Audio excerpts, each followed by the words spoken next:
الرحمن الرحيم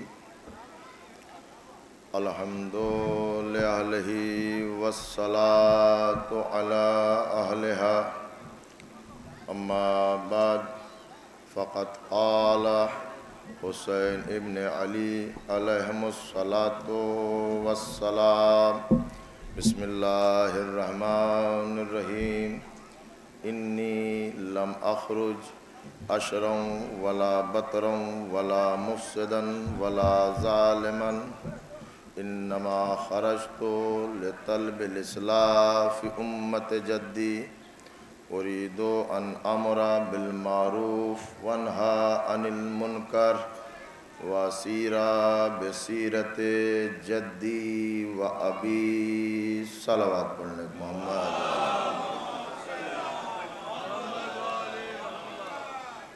حضرات گرامی قدر، عزاداران سید الشہداء، میں نے آپ کے حضور میں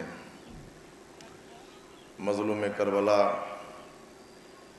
امام حسین علیہ السلام کے دہن اقدس سے نکلے ہوئے جن طیب و طاہر کلمات کی تلاوت کا شرف حاصل کیا. یہ مولا کا اس وقت کا فقرہ ہے جب مولا حسین مدینے سے رخصت ہو رہے ہیں اور اپنے چھوٹے بھائی جناب محمد حنفیہ کو وصیت فرما رہے ہیں اور پوری دنیا کو میرا مولا اپنے قیام کا، مدینہ چھوڑنے کا مقصد بیان فرما رہے ہیں اور یہ کہہ رہے ہیں کہ دنیا والوں، فیصلہ وہ کرنا جو میں کہہ رہا ہوں. میں مدینے سے جو نکل رہا ہوں نہ فساد کے لیے نکل رہا ہوں، نہ فتنے کے لیے نکل رہا ہوں، نہ جنگ کرنے کے لیے نکل رہا ہوں، بلکہ میرے مدینے سے نکلنے کا مقصد صرف اور صرف یہ ہے کہ میں اپنے جد کی امت میں اصلاح کروں، نیکیوں کا حکم دوں اور برائیوں سے روکوں اور اسیرہ بسیرت جدی و ابی، اور اپنے بابا اور اپنے جد کی سیرت کو زندہ کروں. میرے عزیزو، مولا حسین کی قربانی اور مولا حسین کا قیام کل بھی کامیاب تھا، آج بھی کامیاب ہے اور جب تک دنیا رہے گی حسین کی کامیابی کا اعلان ہوتا رہے گا. ظہر کی نماز کے بعد یہ تقریر ہو رہی ہے. ظہر سے پہلے ایک شخص میرے چوتھے امام کی خدمت میں آیا اور مولا کو سلام کیا اور کہنے لگا، مولا یہ بتائیے کربلا میں آپ کامیاب ہوئے یا ناکام ہوئے؟ تو مولا خاموش رہے، نہ یہ کہا کہ ہم کامیاب ہوئے، نہ یہ کہا کہ ہم ناکام ہوئے. چند منٹ کے بعد جب مؤذن نے اذان دینا شروع کی تو میرے چوتھے امام نے سوال کرنے والے سے کہا، یہ اذان کی آواز سن رہے ہو؟ کہا ہاں مولا سن رہا ہوں. کہا یہ اذان کی آواز نہیں ہے، میرے بابا کی کامیابی کا اعلان ہو رہا ہے، یہ میرے بابا کی فتح کا اعلان ہو رہا ہے. اور میرے عزیزو، کربلا اس میدان کا نام ہے جہاں ایک طرف حق ہے، دوسری طرف باطل ہے، ایک طرف سچائی ہے، دوسری طرف جھوٹ ہے، ایک طرف جنت ہے، دوسری طرف جہنم ہے، ایک طرف حسین ابن علی ہے، دوسری طرف یزید ابن معاویہ ہے، ایک طرف ابو طالب کا پوتا ہے، دوسری طرف ابو سفیان کا پوتا ہے، ایک طرف سلام اللہ ہے، دوسری طرف لعنت اللہ ہے. کربلا نے بتایا کہ یاد رکھو، جنگ کے فیصلے کثرت تعداد پر نہیں ہوتے، جنگ کے فیصلے ایمان اور حق کی بنیاد پر ہوا کرتے ہیں. تو بس میرے عزیزو، بہت زیادہ وقت مجھے آپ کا نہیں لینا ہے، بس آپ کی خدمت میں اتنا عرض کرنا ہے کہ مولا حسین کے قیام کا مقصد صرف اور صرف یہ ہے کہ وہ حوصلہ پیدا ہو جائے کہ زمانہ حق کو حق کہہ سکے، سچ کو سچ کہہ سکے، باطل کو باطل کہہ سکے. ورنہ اگر ظاہری طور پر دیکھنا ہو تو مولا نے اپنی طاقتوں کو تقسیم کر دیا. محمد حنفیہ جو شجاع اور بہادر ہیں، ان سے کہا آپ ہمارے نائب بن کے مدینے میں رہیں. جناب مسلم جن کی شجاعت کی مثل نہیں ہے، ان کو سفیر بنا کے کوفے بھیجا اور ایک شجاع اور بہادر کو اپنے ساتھ لیا، لیکن میرے عزیزو اس کو بھی جنگ کی اجازت نہ دی۔ آپ آمادہ ہیں، آپ محسوس کرتے رہیے گا۔ دیکھیے اس وقت دو زیارت ہے، ایک غازی کی نشانی ہے اور ایک مولا حسین کی، اور یہ علم جو آپ کو نظر آ رہا ہے یہ وفا کی علامت ہے۔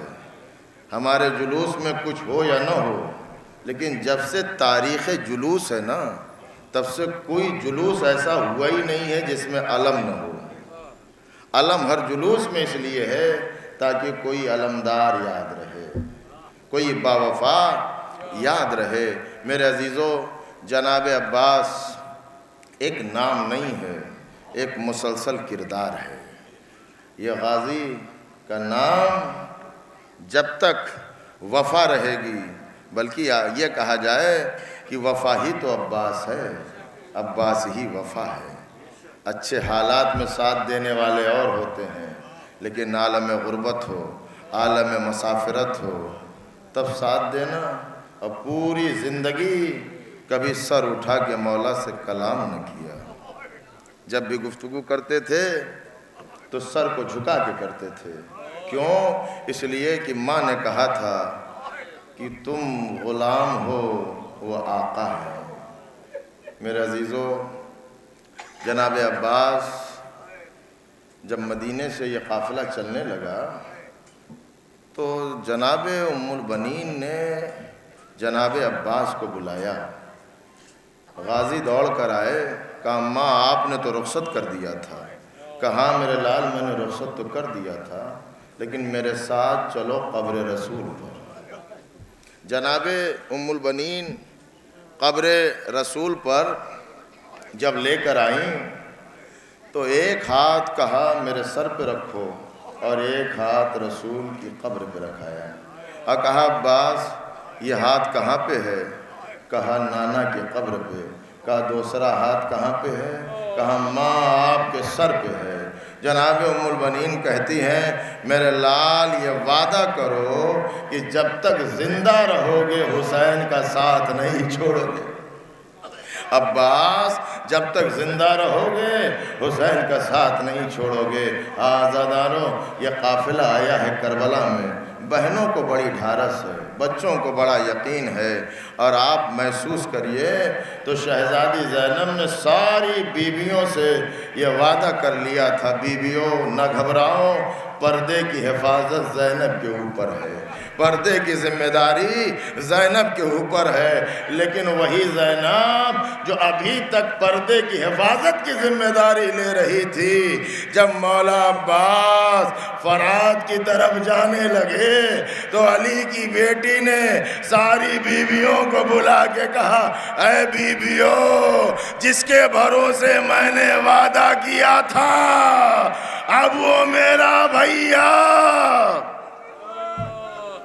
جزاکم اللہ، اب وہ میرا بھیا فرات کی طرف جا رہا ہے۔ آزادارو، آپ ذرا محسوس کریے، یوں ہی اجازت نہ ملی، بار بار آتے ہیں تو مولا حسین یہی کہتے ہیں عباس تم میرے لشکر کے علمدار ہو، عباس تم میرے لشکر کے سپہ سالار ہو۔ مولا عباس کبھی داہنی طرف دیکھتے تھے، کبھی بائیں طرف دیکھتے تھے، کہتے تھے آقا وہ لشکر کہاں رہا جس کا میں علمدار تھا، وہ لشکر تو اب باقی نہ بچا۔ عزیزو، یہ کہنے کے بعد جب واپس پلٹے، اجازت نہ ملی، تو کربلا میں ایک خیمہ مخصوص ہے جس میں مشکیزیں ہی رکھے جاتے تھے۔ مولا عباس اپنے خیمے میں نہ آ کے اس خیمے کی طرف چلے گئے جہاں مشکیزیں رکھے ہوئے تھے۔ عزیزو، روایت کے جملے یہ ہیں جب غازی مشکیزوں والے خیمے میں داخل ہوئے تو کیا دیکھا؟ چھوٹے چھوٹے بچے ہیں جو مشکیزے کے دہانے پر اپنا منہ رکھے ہوئے ہیں اور آواز دے رہے ہیں اعلیٰ تاش جیسے ہی غازی اس خیمے میں داخل ہوئے، عزیزو 4 برس کی بھتیجی جیسے ہی چچا کو دیکھا نا دوڑ کر آئی اور جناب عباس سے لپٹ کر کہا، چچا آپ کے ہوتے ہوئے بچے پیاس سے تڑپ رہے ہیں۔ جزاکم اللہ، یہ فقرے جناب سکینہ نے کہے، جناب عباس نے بھتیجی کو آغوش میں اٹھایا، ننھی سی مشق لی، کہا چاقا کی خدمت میں چلتے ہیں، شاید اجازت مل جائے۔ عزیزو جیسے ہی مولا حسین کی نظر پڑی کہ عباس سکینہ کو لے کے آ رہے ہیں، عزیزو مولا کھڑے ہوئے اور ایک جملہ کہا اپنی بیٹی سے، اے بیٹی سکینہ، چچا کو اجازت دلوانے آئی ہو، چچا بہت یاد آئے گا۔ اور عزیزو یہ جملے کہے تھے نا، اور یہ جملے 10 محرم کے بعد جب بھی کوئی تماشا لگتا تھا سکینہ تڑپ کر کہتی تھی، اے چچا عباس۔ جزاکم اللہ، خدا آپ کو کوئی غم نہ دے سوائے غم سید الشہداء کے۔ آزادارو یہ کیفیت ہے، اور ایک مرتبہ اجازت مل گئی ہے۔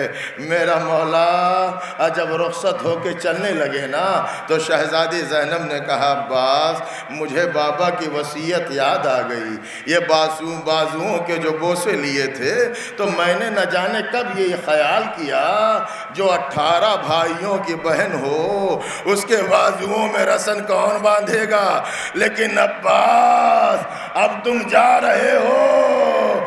اب زینب کو یقین آ گیا وہ دن دور نہیں ہے جب میرے بازوؤں میں رسیاں باندھی جائیں۔ غازی مشق سکینہ لے کر فرات کی طرف آئے، 4000 کا لشکر صرف اس بات کے لیے نہر فرات پر معین کیا گیا ہے کہ قطرہ آب خیام حسین تک نہ جائے۔ عزیزو جیسے ہی غازی لشکر کے بعد فرات میں آئے، 4000 تیر انداز ایک ساتھ تیر چلا رہے ہیں۔ آپ اندازہ نہیں کر سکتے کہ غازی کے بدن مبارک پر کتنے تیر لگے تھے، لیکن مشق سکینہ کو بھرا، فرات سے نکلے، خیمے کی طرف بڑھنے لگے۔ تیروں کا احساس نہیں ہے، لیکن جب ایک ملعون نے شانے کو قلم کیا، دوسرے شانے میں مشق کو پکڑا، دوسرا شانہ قلم ہو گیا، مشق کو دانتوں سے پکڑا۔ عزیزو اسی کیفیت میں جب ایک تیر مشق سکینہ پہ لگا، پانی بہنے لگا، غازی نے گھوڑے کا رخ دوبارہ فرات کی طرف کر دیا۔ اب عباس خیمے میں کیسے جائے؟ جزاکم اللہ۔ عزیزو ابھی آپ علم مبارک کی زیارت کریں گے نا، سکینہ کو بڑی ڈھارس تھی، بڑا یقین تھا۔ آپ ذرا سا تصور کریے گا جب مولا حسین چلے اور جب مولا آئے، غازی کے ہاتھوں کو اٹھایا، غازی کے پاس پہنچے، علم لے کر جب خیمے میں آئے، چھوٹے چھوٹے بچوں نے علم سے لپٹ گئے، تڑپ کر کہنے لگے، مولا علم تو آ گیا، علمدار کیوں نہیں آئے؟ جزاکم اللہ، علم تو آ گیا، علمدار کیوں؟ عزیزو ایک فقرہ سنو گے، جب مولا صرف علم لے کر خیمے میں آئے تو جناب سکینہ نے ایک عجیب جملہ کہا بابا صرف علم آیا، میرا چچا نہیں آیا، بابا صرف علم آیا، میرا چچا نہیں آیا۔ اے بابا چچا سے کہہ دو سکینہ کو پیاس نہیں لگی ہے، اے بابا چچا سے کہہ دو مجھے پانی کی ضرورت نہیں ہے، چچا آپ صرف چلے آئیے۔ جزاکم اللہ۔ آزادارو ابھی آپ تھوڑی دیر کے بعد اس ذوالجناح کی زیارت کریں گے جس نے کربلا میں حق وفا ادا کیا۔ عزیزو ذرا سا آپ ٹھہریے گا، پہلے اس کی کیفیت کو سن لیجئے۔ یہ جو ذوالجناح ہے یہ مزاج شناس امامت ہے۔ مولا نے پوری زندگی ذوالجناح کو کوئی تازیانہ نہیں مارا، مولا کے مزاج سے آشنا تھا، اشارے کو سمجھتا تھا۔ لیکن عزیزو جب مولا رخصت آخر کے لیے خیمے میں آئے اور بیویوں سے رخصت ہو چکے، اور رخصت آخر قیامت کی منزل ہے، اس لیے بہنوں کو یقین ہے بھائی نہیں آئے گا، بیٹیوں کو یقین ہے کہ بابا نہیں آئیں گے۔ سب کو سلام کیا، یا زینب یا ام کلثوم یا رقیہ یا سکینہ علیکن منی السلام، تم سب پر حسین کا سلام آخر ہو۔ یہ کہہ کے میرا مولا خیمے سے نکلنے لگے، در خیمہ پہ دیکھا کہ جناب فضہ خیمے کا پردہ اٹھائے ہوئے ہیں، رکے، کہنے لگے اماں فضہ حسین اگر کوئی وصیت کرے تو اسے پورا کرو گی؟ کہا میرے لال میں نے تجھے اولاد کی طرح پالا ہے، تمہارا مجھ پر وہی حق ہے جو ایک بیٹے کا ماں پر ہوتا ہے، حسین وصیت کرو فضہ ضرور پورا کرے گی۔ میرے مولا نے کہا اے اماں فضہ میں جا رہا ہوں مقتل کی طرف، میری سکینہ کا خیال رکھنا۔ اے اماں فضہ میری سکینہ کا خیال رکھنا۔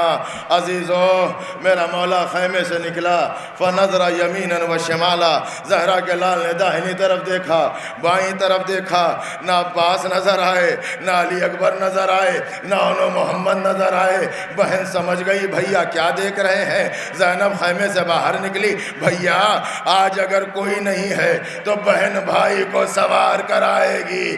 عزیزو بہن آگے بڑھی، لجام فرض کو پکڑا، بھائی کے بازوؤں کا سہارا دیا، حسین گھوڑے پہ سوار ہو گئے، بہن خیمے میں آ گئی۔ مولا نے کہا ذوالجناح آخری بار مجھے مقتل میں پہنچا دے۔ ذوالجناح نے پیروں کو جنبش نہ دی، دوبارہ کہا حرکت نہ ہوئی، تیسری مرتبہ کہا چل فرات میں پانی پلا دوں۔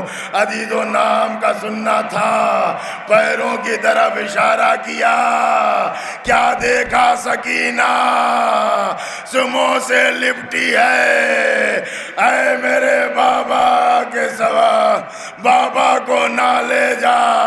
یہی ذوالجناح جب مولا کے اوپر تیر آ رہے ہیں اپنے تیروں کو نکال رہا ہے اور خون سے رنگین کیا پیشانی، خیمے میں آیا، بیویاں